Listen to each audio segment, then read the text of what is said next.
desse outro estudo, o estudo de Zunjun, eu nunca sei a pronúncia correta dos autores chineses, de Zunjun e colaboradores, publicado na BMJ, uma excelente revista, Pesquisa Clínica, onde ele traz um estudo aberto, ele não foi duplo cego, ele não foi cegado, o que é uma falha, mas randomizado e muito bem randomizado.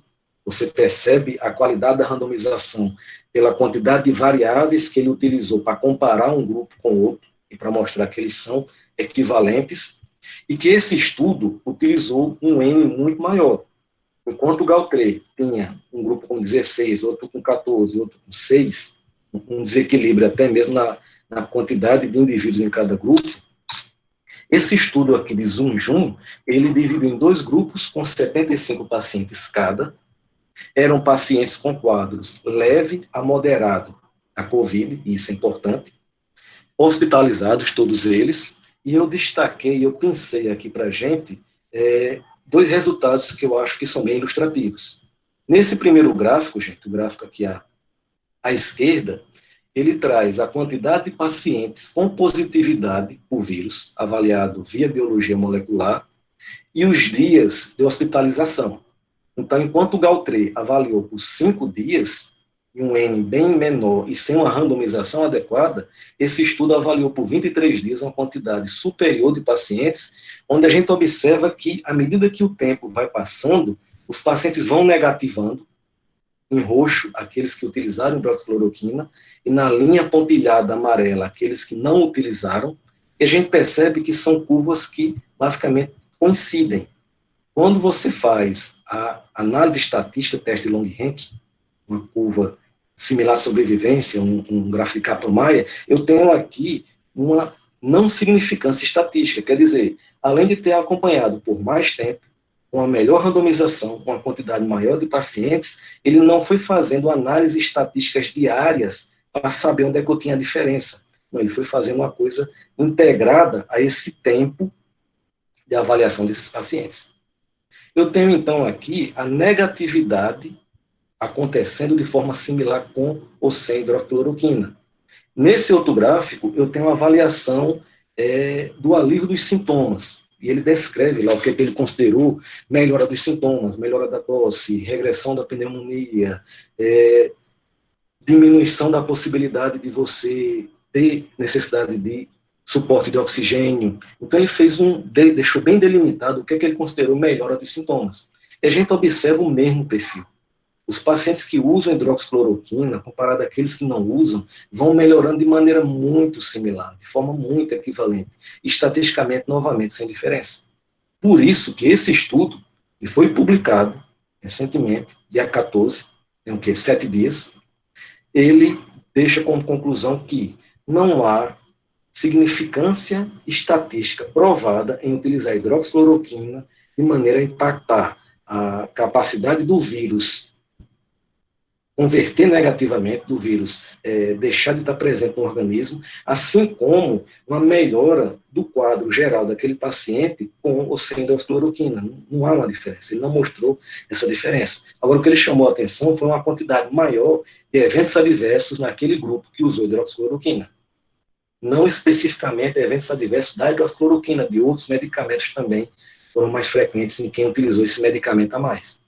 Então, isso aqui é um bom trabalho. Também foi utilizado no protocolo aprovado pelo Ministério da Saúde e publicado hoje, que a gente vai falar mais à frente. Esse outro estudo é um ensaio clínico randomizado e duplo cego.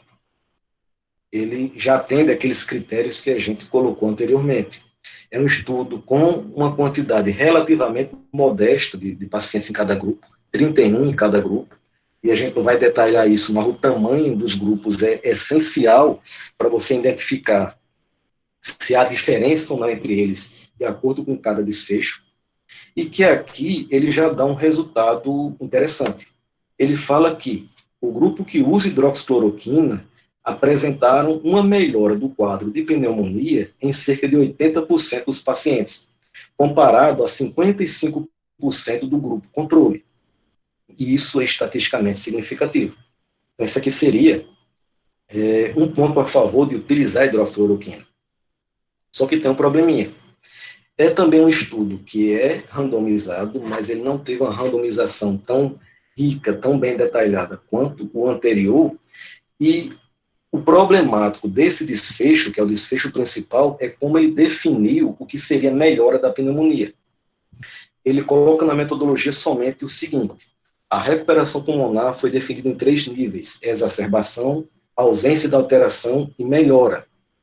A melhora moderada, ela foi caracterizada como diminuição de até 50% do quadro de pneumonia, enquanto que aquele paciente que não regrediu mais do que 50%, ele foi considerado como paciente estável. O problema é você ver essa proporção. É por que não 60%? Por que não 40%? O que é absorver a pneumonia? É como se eu tivesse aqui algo quase qualitativo. Como é que foi feita essa avaliação? Foi feito através de eu vou medir a área comprometida num raio-x de pulmão, vai ser através de tomografia computadorizada. Ele não deixa muito claro isso na metodologia. Talvez por isso, inclusive, é um estudo que ele está em pré-print. Ele não foi publicado. O que é que significa isso daí, gente? Existe uma base de dados chamada MEDRIX, eu acho que a pronúncia é essa, que é uma base de dados onde pesquisadores expõem o seu trabalho antes de ter sido avaliado por um periódico, antes de ter sido avaliado por outros pesquisadores da mesma área, para tentar corrigir inconsistências, para tentar refazer análises se forem necessárias. Então, é como se nessa base de dados, MEDRIX, eu tenho o artigo do jeito que ele saiu da mão dos autores. Ele não foi avaliado por ninguém ainda, ele foi somente exposto para o resto da comunidade científica.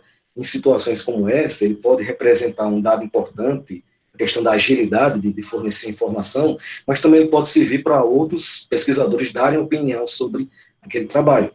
Mas, de forma geral, é um artigo que ele não foi publicado, ele não foi avaliado, não foi feito um escrutínio criterioso dele, desse trabalho, que permita a correção de algumas não conformidades. Por exemplo, eu nunca utilizaria, num artigo, na publicação minha, um trabalho em pré-print.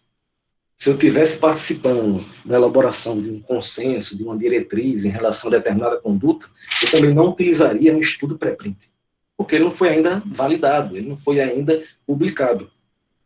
Esse trabalho aqui em específico, que também foi utilizado pelo protocolo do Ministério da Saúde hoje, que não é interessante pensando em algo que vai direcionar políticas públicas de um país desse tamanho, ele está desde o começo de março esperando para ser aprovado e até agora a gente não viu a publicação dele em nenhum período. Talvez esse probleminha aqui da definição do principal desfecho esteja atrapalhando. Eu tenho outro estudo, esse foi publicado no Jornal da Universidade de Zhejiang, por Shen, J e colaboradores, que é um ensaio clínico também, randomizado, duplo cego, mas com a quantidade de indivíduos bem menor, 15 em cada grupo. Aqui, gente, eu não posso detalhar muito o que é que foi observado nesse estudo, mas a metodologia dele é similar ao anterior.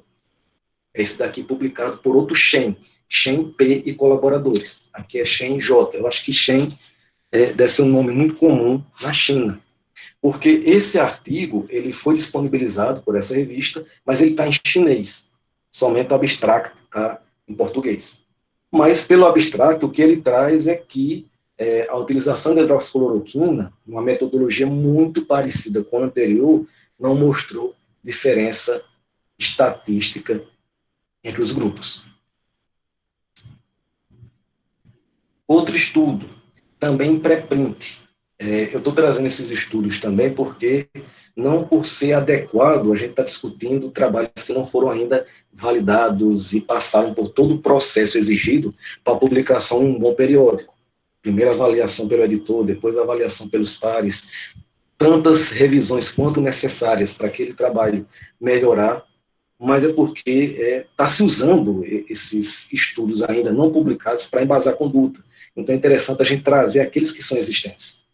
Então fiz uma busca também em base de dados de estudos dessa natureza e encontrei esse outro, que é um ensaio clínico aberto, não randomizado, ou seja, ele não tem essa qualidade que a gente busca em um trabalho mais consistente, e que ele traz 3 desfechos: morte ou transferência para a UTI, aqui se tratam de pacientes com quadros moderados a graves, também hospitalizados, em um grupo que usou hidroxicloroquina, comparado a um grupo que não utilizou hidroxicloroquina. Então, eu tive uma proporção de pacientes transferidos para a UTI que agravaram ou que foram a óbito de 20% no grupo de hidroxicloroquina, comparado a 22% no grupo que não utilizou a hidroxicloroquina. Isso aqui não tem diferença estatisticamente falando. Como também não tem diferença mortalidade no 7º dia ou ocorrência de síndrome respiratória aguda, que necessitaria a utilização de ventilação mecânica. Então, ela é equivalente entre os 2 grupos. Então, ele chegou à conclusão que a hidroxicloroquina, para pacientes hospitalizados com quadros moderados a grave, não impacta de forma significativa na mortalidade, necessidade de UTI, necessidade de respiradores mecânicos, ela não fez diferença nesse caso. Então, esse estudo, novamente, a gente tem que fazer essa ressalva. Ele não foi publicado, não foi feito esse escrutínio, mas ele traz um resultado não favorável ainda da hidroxicloroquina. Outro trabalho. Agora a gente está saindo do campo dos ensaios clínicos. Eu não encontrei outros trabalhos com esse desenho de estudo para a gente trazer aqui para discutir. Aparentemente, somente 5 estão disponíveis, já com resultados ou já publicados, ou nessa forma preprint que eu comentei com vocês. Mas esse estudo aqui, ele é observacional, ele é uma coorte. Não foi feita a aleatorização, não foi feita a randomização. Os pesquisadores somente observaram o que é que aconteceu com aqueles pacientes. Então, perceba, gente, que teoricamente esse estudo ele tem uma potência menor. Mas quando você avalia a metodologia, a qualidade do trabalho, você vê a excelência dos dados coletados, da forma como foi coletada e principalmente do tamanho da amostra. E para esses estudos observacionais, eles já ganham, já trazem uma robustez maior ao resultado. Esse trabalho aqui, ele avaliou mais de 1.300 pacientes, onde 811 deles utilizaram a hidroxicloroquina e 565 não utilizaram a hidroxicloroquina. E alguns pacientes foram acompanhados por até 30 dias. Esse estudo, ele tem como resultado principal essa curva aqui que eu trago para vocês. Em azul, não usou hidroxicloroquina, em vermelho, usou hidroxicloroquina. E a gente tem o decaimento da curva associado à necessidade de intubação ou óbito. A área azulzinha em torno da linha azul e a área vermelha em torno da linha vermelha, ela representa um intervalo de confiança de 95%. Então, estatisticamente, não há diferença. Eu não tenho aqui um impacto relevante nessa coorte bem feita, bem detalhada, com um número significativo de pacientes, um impacto negativo ou positivo da hidroxicloroquina nesse contexto. Agora, ele chama a atenção, eu também quero chamar a atenção de vocês para essa tabela aqui. Aqui eu tenho número de eventos adversos pelo número de pacientes. E o evento aqui, novamente, é a questão de intubação ou óbito. E a gente observa que, no grupo que utilizou hidroxicloroquina, 32% apresentou esse desfecho ruim, comparado a 15% naquele que não utilizou a hidroxicloroquina. Então, você olha para um dado desse e você, de cara, diz assim, não, então a hidroxicloroquina está matando mais os pacientes. Mas é por isso que a gente tem que ter cuidado na interpretação desses resultados. Como é um estudo observacional, como é um estudo que não houve formação de grupos, não houve uma intervenção, os pacientes que utilizavam hidroxicloroquina eram também os pacientes mais graves, que eram mais vulneráveis e, teoricamente, morriam ou agravavam mais. Então, isso daqui não dá para afirmar, a partir desse estudo, que a hidroxicloroquina tem algum efeito danoso para esses pacientes. Esse aqui você não consegue afirmar. Eu estou chamando a atenção porque eu já vi esse trabalho sendo, acho que antes de ontem, em um programa transmitido via YouTube, ele sendo citado dessa maneira, afirmando que a hidroxicloroquina está matando as pessoas. Não é bem assim. Outra coisa que chama a atenção nesse trabalho, gente, é que a qualidade metodológica para a execução desse estudo é que justifica ele ter sido publicado no New England Journal of Medicine, que é um dos periódicos científicos mais respeitados, conceituados e de alto impacto quando você fala em pesquisa clínica, quando você fala em pesquisa médica. Então, é uma revista que não publica qualquer porcaria, não publica qualquer coisa. Aqueles estudos ainda em pré-print que eu coloquei antes para vocês, dificilmente seria, por exemplo, publicado numa revista desse porte. Outro estudo, publicado agora no dia 11 de maio, pertinho, esse aqui publicado na JAMA, outra revista de alto impacto no campo da pesquisa clínica. E aqui ele avalia, também é um estudo observacional, também é uma corte, e tem suas limitações, mas uma quantidade boa de pacientes, ele avalia a utilização do protocolo, hidroxicloroquina mais azitromicina, em mais de 700 pacientes, que é essa linhazinha mais escura aqui acima, a primeira linha. Aqui são os dias de tratamento e aqui o percentual de paciente que foi a óbito. Então, a gente tem um crescimento da mortalidade naqueles pacientes que utilizaram hidroxicloroquina mais azitromicina, os 735. Aqui abaixo, em laranja, aqueles que utilizaram somente hidroxicloroquina. Aqui em azulzinho, somente a azitromicina. E em marrom, que não utilizou nenhum desses medicamentos, que aqui está sobreposto praticamente a linhazinha laranja da hidroxicloroquina. Apesar de visualmente haver uma diferença, isso aqui não é estatisticamente significativo.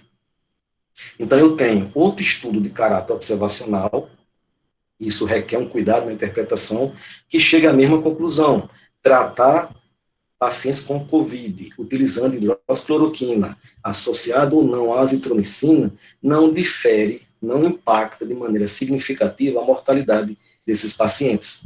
Contudo, e ele deixa bem claro na conclusão dele, inclusive, a interpretação desses achados é limitada pelo fato da gente ter um desenho observacional. Mas isso aqui chama a atenção. Isso aqui agrega, porque também é uma metodologia muito bem detalhada, muito bem feita. Esses pacientes aqui, eles foram avaliados em Nova York, no pico da pandemia, e também se trata de um estudo multicêntrico, não foi somente em um hospital que esses dados foram coletados. Ainda nesse estudo, de Eli e colaboradores, esse da JAMA, esse feito em Nova York, um detalhe chama a atenção dos autores, que é a proporção de pacientes que, utilizando hidroxicloroquina e azitromicina, apresenta episódio de infarto agudo do miocárdio. 15% dos pacientes que utilizaram a associação hidrox mais azo tiveram infarto detectado. Somente hidroxicloroquina, 14% aproximadamente. Somente azitromicina, 6%, nenhum deles, 7%. Isso daqui também deve ser levado em conta, a mesma coisa que eu falei anteriormente. Nesse estudo da JAMA, um estudo grande, robusto, mais observacional, é sempre bom a gente enfatizar esse ponto, ele traz um dado preocupante, que é você ter mais pacientes infartando quando utilizam hidroxicloroquina mais azo, ou somente hidroxicloroquina, comparado a um grupo que só usa azitromicina ou não usa nenhum desses medicamentos. Note que esse paciente que usa associação também é mais grave, então ele pode infartar mais por essa gravidade. Só que ele chama atenção na sua discussão para esse aspecto.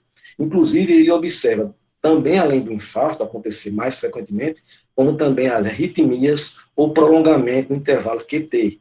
É algo importante que eu vou retomar quando a gente fala da utilização desses medicamentos. Então, gente, veja só. É uma doença nova. A COVID é algo que ainda está se aprendendo bastante como ela se manifesta. Tanto é que os primeiros estudos publicados na China sobre descrição clínica dos primeiros pacientes, eles enfatizavam principalmente o aspecto respiratório. Você não tinha, por exemplo, relato, nesses primeiros artigos, de sintomas gastrointestinais. Posteriormente, eles foram aparecendo. Uma infecção viral que afeta também, promovendo diarreia, promovendo dor epigástrica importante, e isso daí foi sendo construído com o passar do tempo e das publicações. E uma coisa que vem ganhando destaque é a prevalência de inflamação do miocárdio relacionado ao vírus. Você tem aproximadamente 12% de prevalência de miocardite naqueles pacientes que têm um quadro de COVID. Isso é relevante, isso é muito importante. Essa miocardite ela é mais comum em pacientes com mais idade, em pacientes que já têm uma cardiopatia de base, mas é muita gente. E não é exclusivo de pessoas mais idosas. Aparentemente também a obesidade é fator de risco para a ocorrência desse quadro de miocardite. Esse gráfico aqui, de outro estudo publicado agora, 25 de março, na JAMA Cardiology, esse gráfico aqui ele mostra justamente que, quando o paciente não tem injúria cardíaca, a taxa de sobrevivência dele é em torno de 95%, 96%. Quando ele apresenta esse quadro de miocardite, que a gente viu que é comum, 12% é significativa essa proporção, em qualquer grupo de pacientes, a mortalidade, a taxa de sobrevivência cai para 50%. Então, realmente, é determinante no prognóstico dessa doença se o paciente tem um comprometimento cardíaco. Por que é que eu estou colocando isso? Primeiro, a gente viu anteriormente que o vírus depende, sobretudo, do receptor da ECA2, que ele predomina e é abundante em tecidos pulmonares, mas também é abundante em tecidos vasculares e cardíacos. Então, o vírus entra no músculo cardíaco com muito mais facilidade comparado a outros tecidos que não têm essa porta de entrada. Então, perceba que isso é importante. Agora, também é importante a gente observar o potencial de cardiotoxicidade que a hidroxicloroquina tem e a azitromicina tem também nesse contexto. Lembre que já é conhecido que a hidroxicloroquina ela pode promover arritmias, mais especificamente uma relacionada ao prolongamento do intervalo QT, e a azitromicina também já é um fármaco classicamente relacionado a isso. O problema é, esses medicamentos vão ser empregados no contexto de uma patologia que leva a esse processo, impacta de alguma forma no músculo cardíaco. E, além disso, eu posso ter aqui algo que é muito nosso, muito da farmácia, a possibilidade de você ter interação medicamentosa da hidroxicloroquina mais a azitromicina. Esse estudo aqui, ele foi publicado agora no dia 1º de março, também na JAMA Cardiology, e é um acompanhamento da extensão do intervalo QT em pacientes que utilizam somente a hidroxicloroquina, comparado àqueles que utilizam a hidroxicloroquina mais azitromicina. Assim, falando de maneira bem rápida, esse aumento no intervalo QT representa uma área do eletrocardiograma, você imaginar o eletrocardiograma, aquele gráficozinho, aquela linha dentilhada que se repete num padrão específico, e ela representa as fases da contração cardíaca. E que esse intervalo QT, esse espaço, essa linhazinha, desse gráfico que a gente observa no eletrocardiograma, ele está relacionado à etapa de repolarização e preparação do músculo para uma nova contração. E depende da entrada de potássio na célula.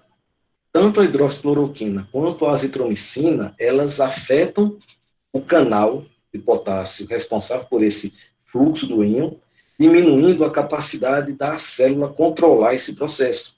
Então, é como se você demorasse mais para repolarizar e você aumentasse a chance de uma arritmia ou de um desfecho normalmente grave, uma arritmia severa chamada torsade de Pontes. Então, perceba que esses medicamentos já causam isso, mas causam de uma maneira relativamente não tão significativa em pacientes que têm uma infecção, em pacientes que têm um processo autoimune, como no caso da lúpus, da artrite reumatoide, que é a indicação clássica da hidroxicloroquina. Agora, aqui a gente está falando de uma doença onde o coração é alvo. Será, então, que eu não tenho que ter um cuidado maior na utilização desses fármacos? Esse estudo aqui, ele é uma coorte pequena. Novamente, é estudo observacional, um tamanho da amostra não tão significativo, então a gente tem que olhar com cuidado, mas metodologicamente muito bom. E que ele mostra que, quando você usa hidroxicloroquina mais azitromicina, a extensão do prolongamento que se observa nesses pacientes é 4 vezes superior a você utilizar somente a hidroxicloroquina. Então, isso aqui é preocupante. Eu lembro até, Sueli, isso aí lembra muito o estudo de Flávia.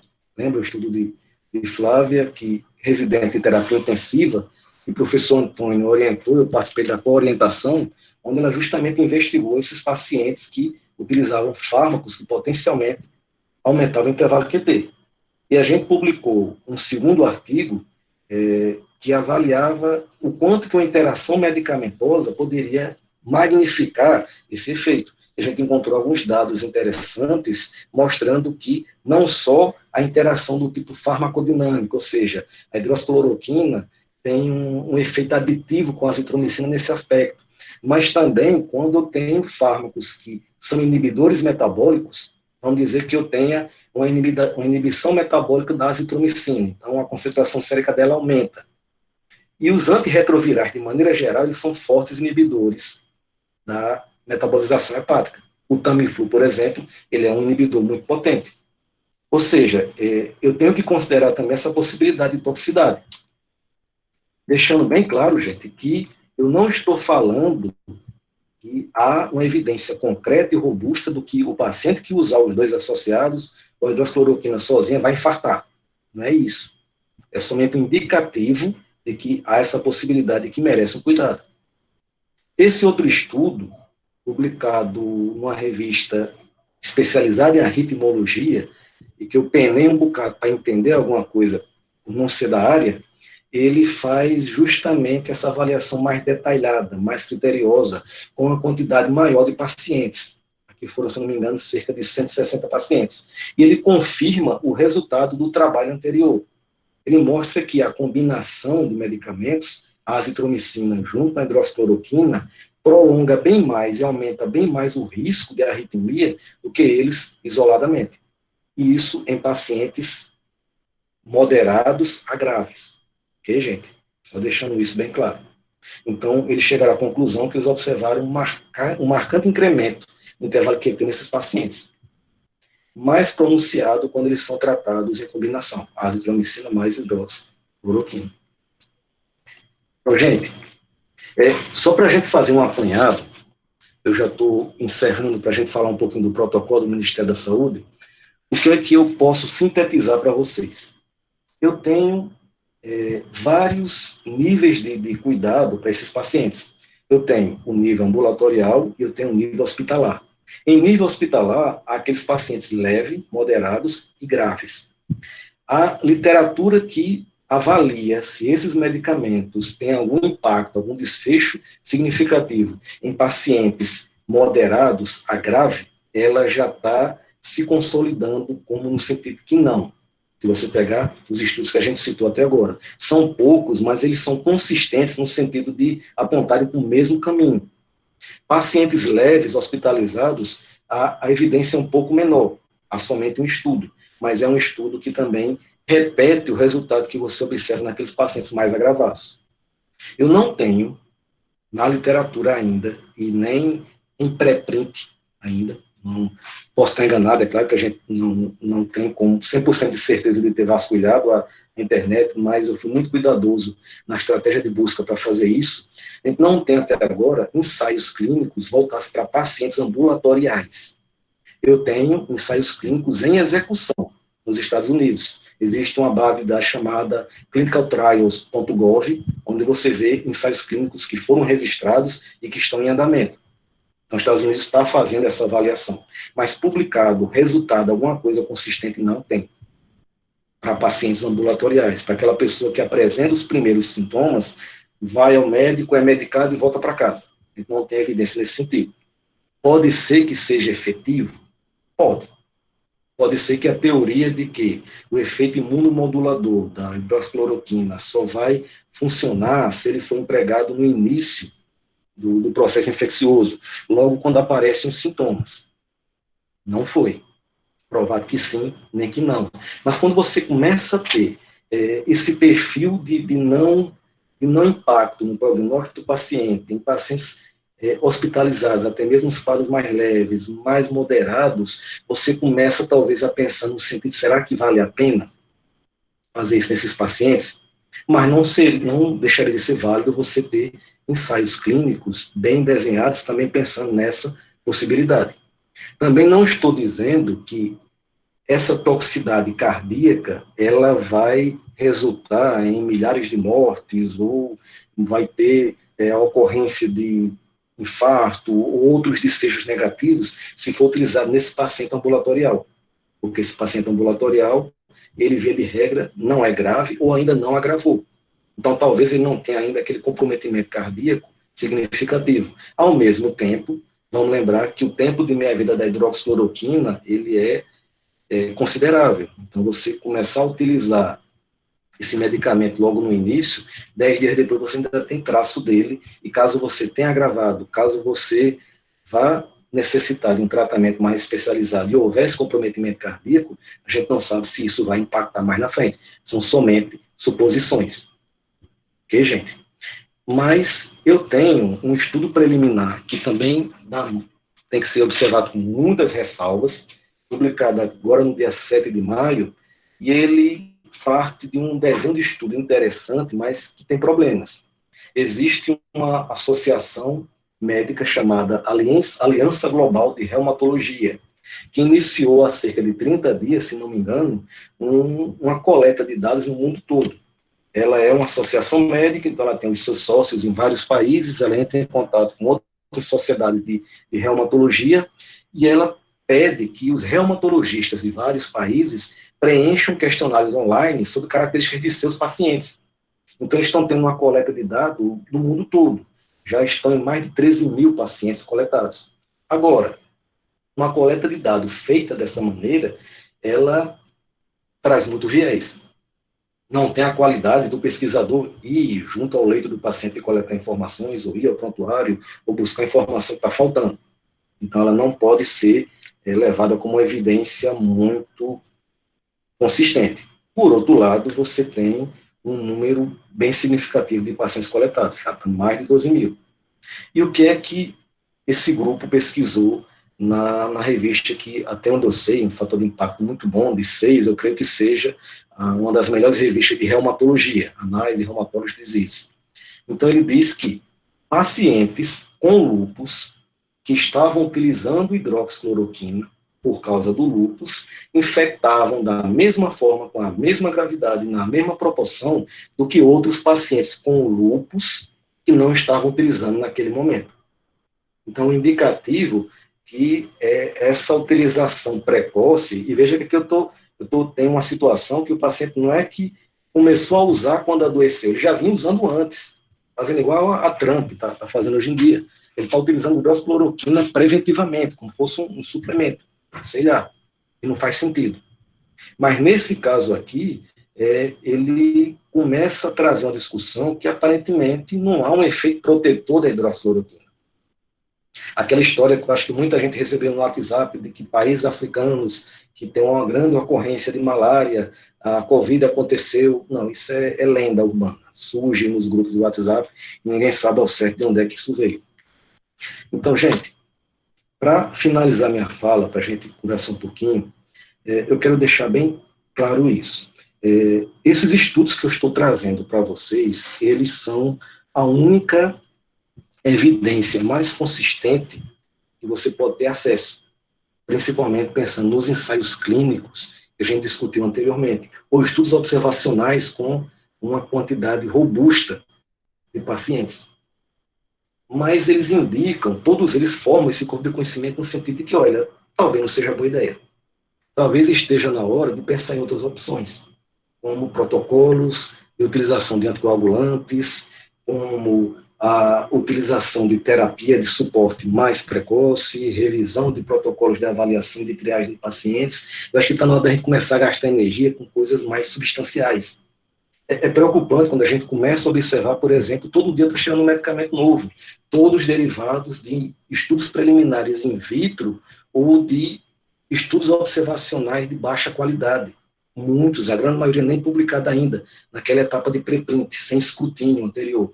Isso é o caso da ivermectina, isso é o caso da anita, nictosamida, isso, e vai surgindo mais medicamentos, e toda vez que surge, você está trazendo algo de baixa evidência para ser utilizado naquele paciente, e que pode se somar aos que já estão, aquela coisa tumultuada e aumentar a chance de eventos adversos, aumentar a chance de interações. A gente sabe, quanto mais medicamentos se bota na história, maior vai ser a complexidade e o risco de você ter problemas com o uso daquele medicamento.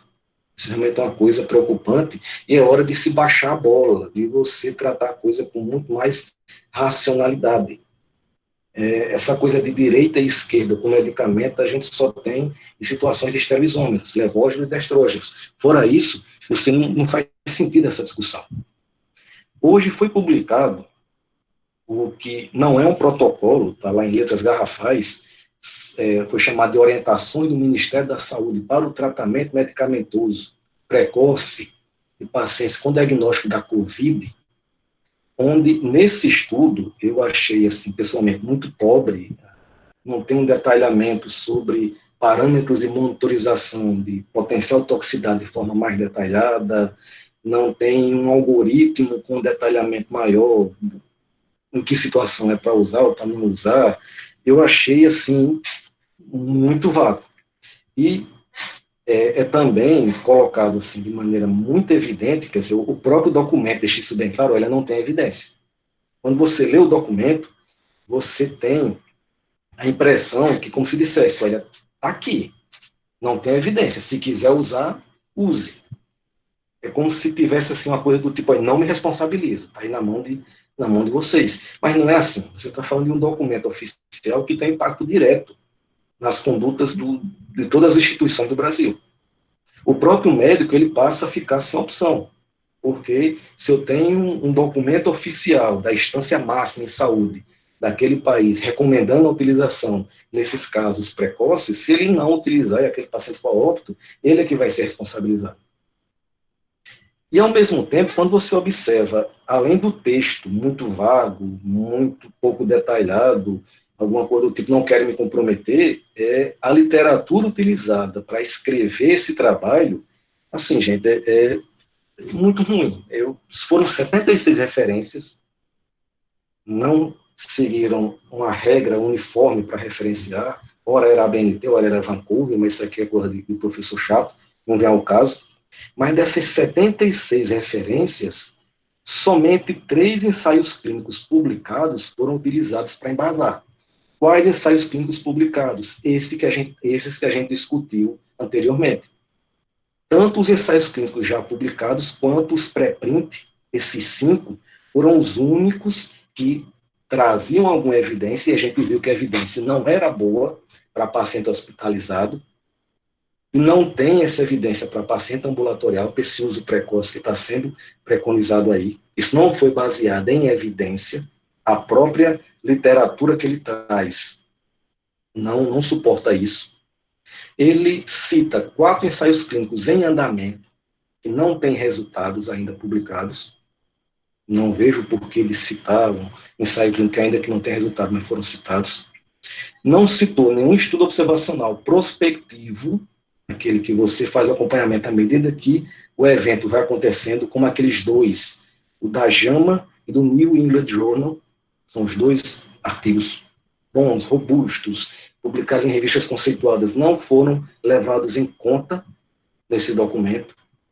Foi levado em conta um estudo prospectivo, observacional, pré-print, não foi ainda aceito por nenhuma revista, onde se avaliou somente 166 pacientes, destes, 123 utilizaram hidroxicloroquina. A gente sabe do estudo observacional ser problemático, mais num N tão pequeno, e utilizou 4 estudos retrospectivos pré-print que não foram publicados ainda, um com 1.060 pacientes, outros com 568, só que apenas 48 utilizaram hidroxicloroquina, outro com 900, outro com 132. O que é que eu estou querendo dizer, gente? Você não usa, assim, isso é opinião minha já, que já é opinião minha pessoal. Para você elaborar um documento de política pública, você não usa artigos que não foram sabatinados e publicados em revistas após uma avaliação. E mais quando a qualidade deles é inferior, são estudos retrospectivos, dados coletados a partir de prontuários, com muitas ausências, muito problema na questão da qualidade daquela informação. E quando você tem 2 bons trabalhos que trazem informação, agregam valor ao tema. Mas são 2 trabalhos grandes, bem publicados, que vão no sentido contrário daquilo que está sendo colocado. Muito estudo in vitro, 16 trabalhos, muita opinião de especialista, alguns documentos, muito trabalho que não tem relação com Covid, para dizer que a hidroxicloroquina é segura em outros contextos, revisão da literatura e uma reportagem da Globo. Não sei o que essa reportagem está fazendo aqui, mas é usada também como referência. Era isso que eu tinha para colocar assim, para vocês, de maneira geral. Eu tentei ao máximo ter uma postura isenta. Quando você quer trabalhar com pesquisa clínica, você não pode ter torcida. Você não pode ser Flamengo, você não pode ser Vasco. Você tem que se dobrar à consistência da evidência. Isso é o que deve direcionar a intervenção, o que você vai fazer. Ok, gente? Desculpem também esses percalços com a conexão. Não quis gastar muito com a minha internet, só ele já deve estar se preparando para dizer isso. E que faz parte desses probleminhas da gente fazer essas coisas ao vivo. Ok, gente? Então, eu fico agora ao dispor de vocês para responder qualquer pergunta, a gente conversar um pouquinho. Não sei como é que o pessoal pensou na dinâmica aí, João, Sueli, eu estou aqui. Tem algumas perguntas, eu queria... Professor. Eu vou só agradecer rapidinho, Lavínia, eu sei que tem as perguntas, eu queria só fazer um agradecimento à Randy, eu acho que foi realmente uma aula, usando aqui algumas palavras aqui colocadas no chat, muito esclarecedoras. Esse é um conteúdo que não é um conteúdo fácil, que exige que a gente se debruce realmente para estudar, né, e eu acho que você abordou de forma bem didática, foi muito interessante, né, a gente tem muita gratidão a você. E a gente tem que fixar isso, né? A gente não pode estudar só pelo YouTube, às vezes pela opinião, uma opinião que é enviesada, né? Então, a gente precisa ter esse hábito, sim, adquirir esse hábito da leitura. E quanto mais a gente lê, melhor leitor, né? E mais cuidadoso com... Então, na sua apresentação, eu acho que algumas palavras acho que são bem marcantes para a gente levar, porque... muitos dos participantes aqui são profissionais de saúde, são professores, são estudantes que estão em atividade com pacientes. Então, cautela, racionalidade, responsabilidade, né, Randy? E eu acho que são palavras, assim, bem importantes nesse momento. Tem algumas perguntas, eu vou deixar o pessoal, Lavínia ou João, eles vão fazer as perguntas.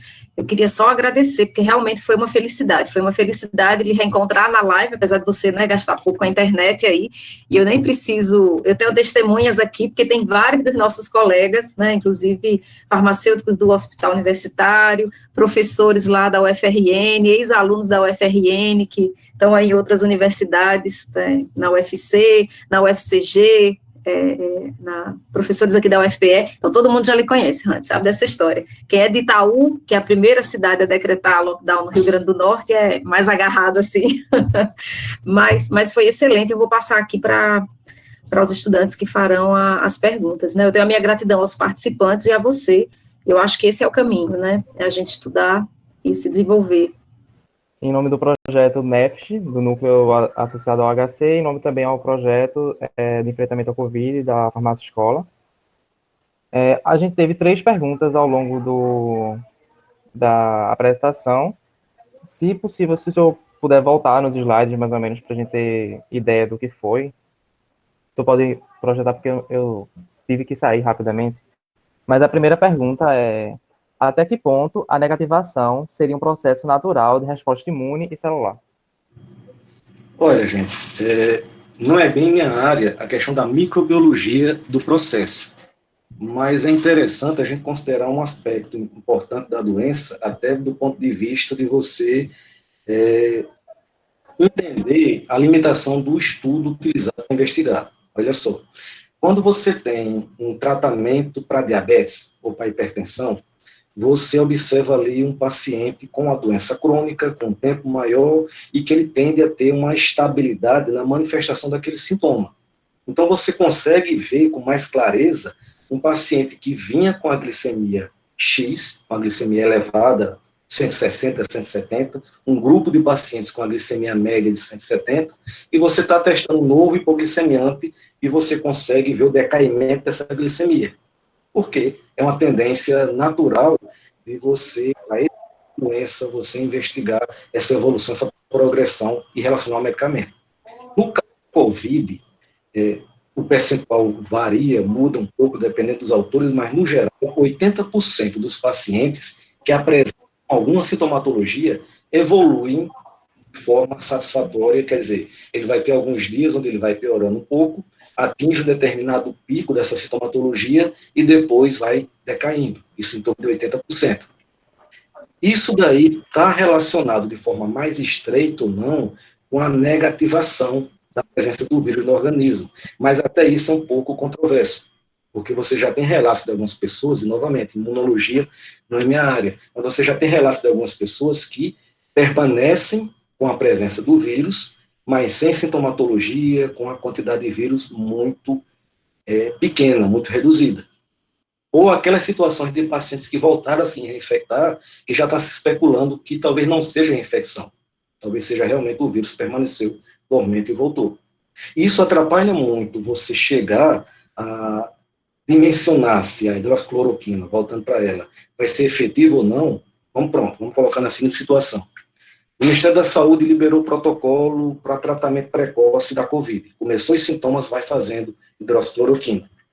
80% dessas pessoas, considerando que a hidroxicloroquina não vai ter efeito nenhum, 80% dessas pessoas, novamente, considerando no sentido de uma hipótese, a gente não sabe ainda se ela vai ser efetiva. Eu acho que não, mas a gente não tem evidência nesse sentido. Então, quem começar a utilizar a hidroxicloroquina, 80% vai melhorar, independente de ter usado ou não. Então, isso vai ser difícil você identificar qual vai ser o real impacto da doença. Por isso, a necessidade de você não ter estudos observacionais, você ter estudos que façam a comparação de grupos similares em paralelo. E essa negativação do vírus, ela não necessariamente coincide com a melhora dos sintomas. Você pode ter um quadro clínico que vá se apresentando como bem melhor, bem mais adequado, o paciente hospitalizado vai para casa e ele ainda talvez tenha uma carga viral ali presente. Ou ele negativou, mas ainda está ali nas sequelas do processo que ele enfrentou anteriormente. Então, assim, a negativação ela também não é um desfecho absoluto. Ela foi um desfecho interessante logo no começo, para tentar entender até o processo da doença. Mas falando em desfecho clínico para estudo, ganha relevância tempo de hospitalização, necessidade de intubação e mortalidade. Esclarecimento. A segunda pergunta, na verdade, são várias juntas. A primeira, vou ler todas e o senhor responde ao longo, né? A pergunta é, se o senhor acha que as revistas têm aceitado essa publicação, por que, no caso, o senhor acha que essas revistas aceitaram essas publicações que são enviesadas, como os revisores deixaram passar tantos erros assim, e se esses aceites implicam na elevação do fator de impacto das revistas? Gente, desses trabalhos que eu coloquei para vocês, assim, o que a gente observa que metodologicamente é muito ruim, tem esse erro grosseiro de estatística, é o trabalho de Galtré, aquele trabalho francês da utilização da azitromicina e da hidroxicloroquina. Os outros estudos, eles têm algumas falhas, mas às vezes você tem aquele artigo que ele tem uma falha, o autor admite a falha, ele coloca nas limitações do seu trabalho e faz uma conclusão considerando essa sua limitação. Esse trabalho, ok, não há um problema, porque às vezes quando você está desenvolvendo uma pesquisa, você não consegue trabalhar como gostaria 100%. Então o revisor entende isso. Agora, é claro que, como a Covid ganhou essa proporção, essa dimensão, as revistas que publicam trabalhos nessa linha tendem a de citação e elevar o seu fator de impacto. O trabalho de Galtré, com toda a ruindade, ele já foi citado quase 900 vezes. Então, o fator de impacto da revista, Galtré é editor, vai lá para cima.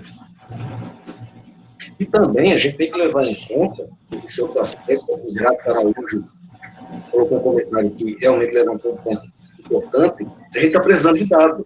Então, mesmo que o estudo não seja tão bom, se não tiver claramente enviesado, se não tiver erro grosseiro, tem que publicar mesmo, para a gente começar a compor uma evidência, para a gente começar a traçar uma linha indicando, no sentido específico da hidroxicloroquina, se há essa efetividade ou não.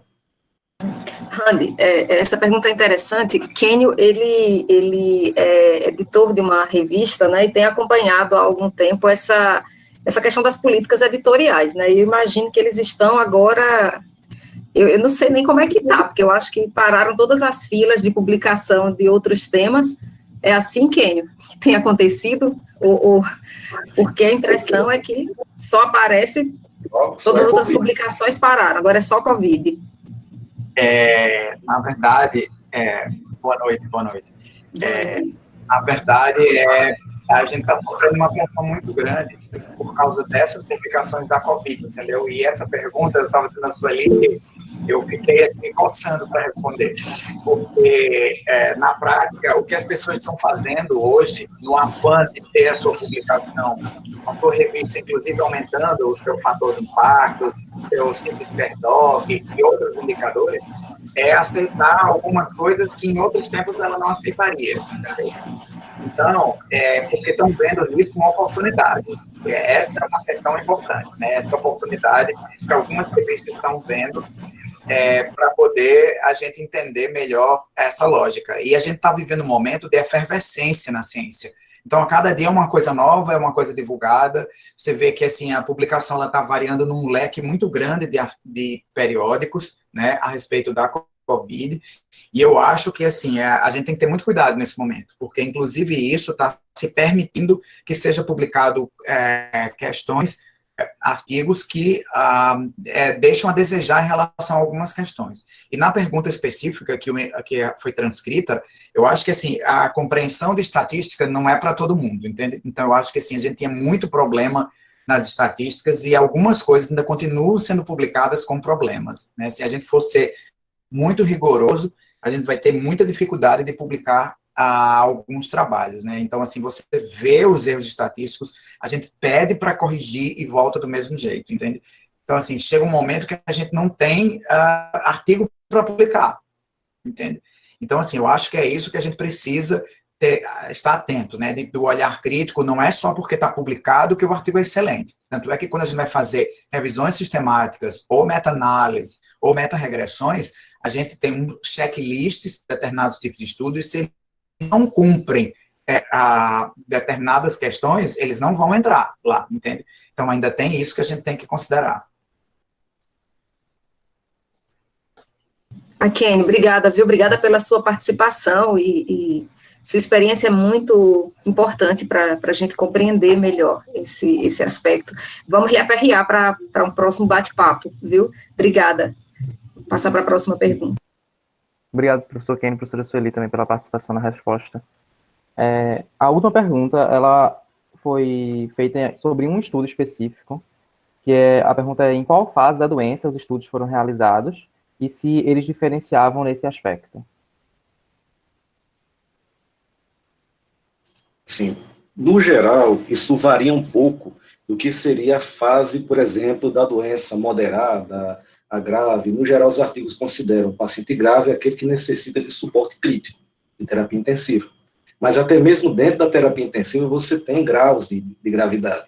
Então, é muito complicado você uniformizar isso para todos os pacientes. No geral, a gente percebe que, primeiro, esses ensaios clínicos, todos eles foram feitos em pacientes hospitalizados.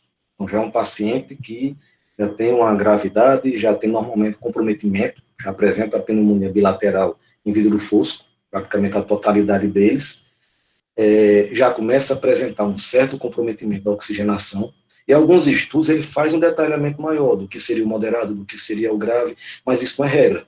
Aqueles estudos observacionais publicados no New England Journal e na JAMA, ele já detalha bem, ele já estabelece essa diferença muito boa, mas até mesmo entre eles não há uma concordância absoluta, é uma doença nova. Então, realmente é difícil você ter algo homogêneo para todos esses trabalhos. O que a gente pode ter, assim, em síntese, em nível hospitalar, esses estudos foram feitos praticamente nesse tipo de paciente, onde a gente tinha dois locais, a terapia intensiva ou o paciente que está ainda na enfermaria, mesmo que tivesse um quadro um pouco mais grave. Então, respondendo a pergunta, não é algo uniforme, não é algo fácil de você classificar nesses estudos.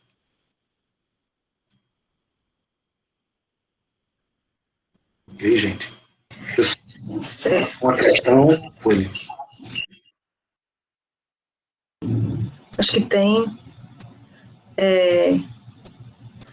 Quem eu acho... Quem você não quer fazer com o microfone ou vai via chat? Melhor falar. Eu falo. É o seguinte, bom, todos esses estudos em geral, eu tenho uma preocupação muito grande, Randy, que nós estamos pensando que só existe Covid, né? Só existe a Covid o tempo inteiro. Então, assim, a minha preocupação são pessoas que estão com dengue e sendo diagnosticadas como Covid, entende? Estão com outros agravos à saúde, outras doenças, e estão sendo diagnosticadas como Covid. Então, assim, é diferente eu discutir tratamento para Covid num cenário onde a gente não tem as arboviroses tão presentes, entende? E aqui, como é que fica essa situação diante de um quadro que a gente está vivendo agora, mais uma vez, um número de casos elevados das arboviroses, de um modo geral? Então, como é que fica discutir essas questões do uso de medicamento, inclusive de anticoagulantes, nesses pacientes? Assim, eu só queria ouvir sua opinião nesse sentido, e mesmo o uso da hidroxicloroquina, da azitromicina, da ivermectina e todas as outras que vêm por aí. Só lembrando que tem limitação, inclusive, né, de acesso aos exames, né, Kênio? Que é uma questão importante nesse momento, né, com a limitação de exames, testes de comprovação. Exato. Professor, eu vou colocar, dentro da linha disso aí que perguntou, eu vou colocar a seguinte situação. Hoje em dia, todo mundo está correndo para a farmácia para comprar ivermectina.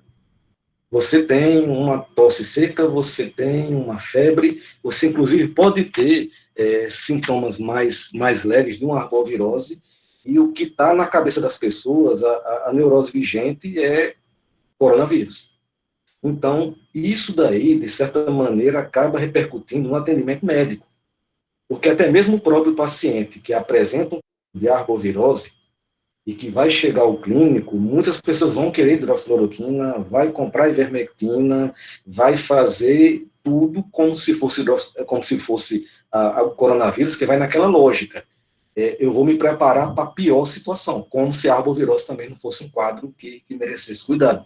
Infelizmente, enquanto a gente não tiver uma capacidade maior de diagnóstico laboratorial, enquanto não testar esses pacientes, vai ficar sujeito a essa situação. A arbovirose vai ficar em segundo plano, apesar da gente saber que, muito provavelmente, ela está correndo solta, ela está fazendo aquilo que ela faz todos os anos nessa época.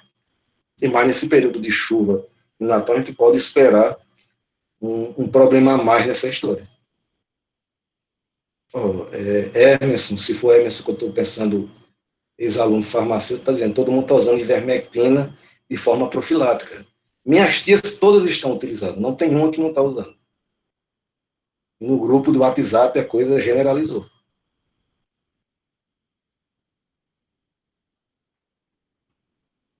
Pois é.